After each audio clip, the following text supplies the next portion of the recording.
হুম, আল্লাহওয়ালারা মৌতকে তালাশ করে। কেন জানেন?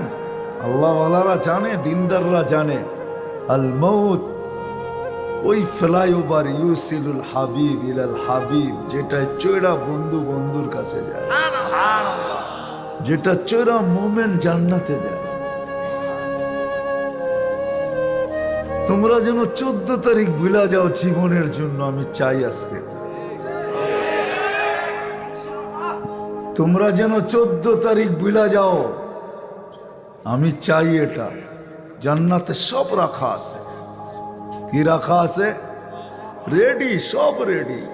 এই জন্যই তো জান্নাত প্রতিদিন বলে কবে, তো আল্লাহ বলে ইসবিরি সাতালকা কি আউলিয়াই, একটু সবর কর, আসতেছে বন্ধুরা আজান দিয়া। সত্য এটাই।